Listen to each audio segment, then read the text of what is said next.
கர்நாடக மாநிலம் விஜயபுராவில் செங்கல் சூளை தொழிலாளர்கள் மீது அதன் உரிமையாளர் உள்ளிட்ட குண்டர்கள் இரும்பு குழாய்களால் கொடூரமாக தாக்குதல் நடத்தும் வீடியோ காட்சிகள் வெளியாகி பெரும் அதிர்வலைகளை ஏற்படுத்தியுள்ளது. 3 பேர் கைது செய்யப்பட்டுள்ள நிலையில் திடுக்கிடும் தாக்குதல் சம்பவத்தின் பின்னணி என்ன? செங்கல் சூளை தொழிலாளர்கள் மீது உரிமையாளர்கள் குண்டர்களை வைத்து சரமாரியாக அடித்து உதைக்கும் கொடூர காட்சிகள்தான் இவை. பொங்கலுக்கு ஊருக்கு சென்றவர்கள் ஏன் முன்பணம் செலுத்தாமல் சென்றார்கள் என்றும் பணிக்கு தாமதமாக வந்ததை கண்டித்தும் இந்த கொடூரம் அரங்கேற்றப்பட்டதாக கூறப்படுகிறது. மறைமுகமாக கொத்தடிமைத்தனத்தை அரங்கேற்றி வரும் செங்கல் சூளை உரிமையாளர்கள் மீது எடுக்கப்பட்ட நடவடிக்கை என்ன?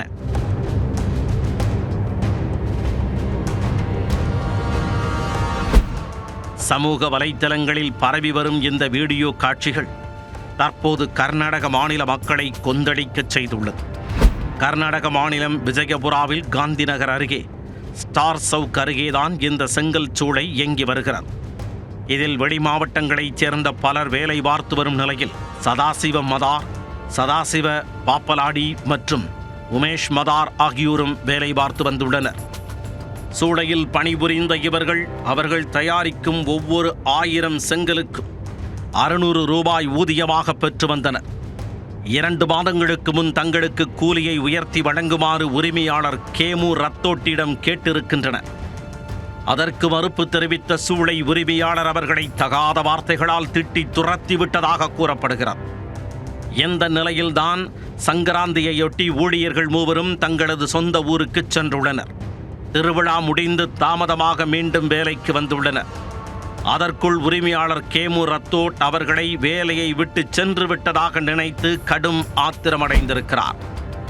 அவர்கள் மூவரும் மீண்டும் வேலைக்கு வந்ததை பார்த்த அவர் தனது அடியாட்களை வரவழைத்து அவர்களது கால்களை கட்டி இரும்பு கம்பியால் சரமாரியாக அடித்துள்ளார்.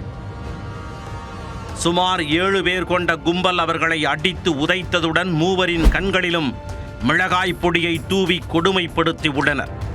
ஊருக்கு செல்வதென்றால் முன்பணமாக 50,000 ரூபாய் செலுத்தாமல் எப்படி சென்றீர்கள் என அவர்களை கேள்வி எழுப்பிய உரிமையாளர் ரத்தோட் அடித்து உதைத்திருக்கிறார். வலி தாங்க முடியாமல் கதறிய அவர்களை நோக்கி துப்பாக்கியை நீட்டி சுட்டு கொல்லப் போவதாகவும் மிரட்டியிருக்கிறார். அச்சத்தில் உறைந்து போன தொழிலாளிகளிடம் இது குறித்து போலீசிடம் கூறினால் தலைகீழாக கட்டி தொங்கவிட்டு தோலை உரித்து விடுவோம் என எச்சரித்திருக்கிறார். இருப்பினும் இந்த வீடியோ தாக்குதல் நடத்தியவர்களாலேயே எடுக்கப்பட்டு அவர்கள் செல்போன் மூலமாகவே சமூக வலைத்தளங்களில் பரவியிருக்கிறார். அந்த வீடியோவுக்கு கர்நாடகாவில் பலத்த எதிர்ப்பு கிளம்பியதை அடுத்து விஜயபுரா கிராமிய காவல் நிலைய போலீசார் வழக்கு பதிந்து குற்றவாளிகளை தேடி வந்தனர். தாக்குதலில் ஈடுபட்டவர்களில் கேமு ரத்தோட், சச்சின் மனபார், விஷால் ஜுமானால் ஆகிய 3 பேரை போலீசார் அதிரடியாக கைது செய்துள்ளனர். தாக்குதலில் ஈடுபட்டவர்களுக்கு கடுமையான தண்டனை வழங்க வேண்டும் என பலரும் வலியுறுத்தி வருகின்றனர். இந்த சம்பவம் குறித்து கருத்து தெரிவித்துள்ள கர்நாடக முதல்வர் சித்தராமையா இது மனிதாபிமானமற்ற செயல் என குறிப்பிட்டுள்ளார். குற்றவாளிகளை கைது செய்திருப்பதாகவும் அவர்கள் மீது கடுமையான நடவடிக்கை எடுக்கப்படும் என்றும் தெரிவித்துள்ளார்.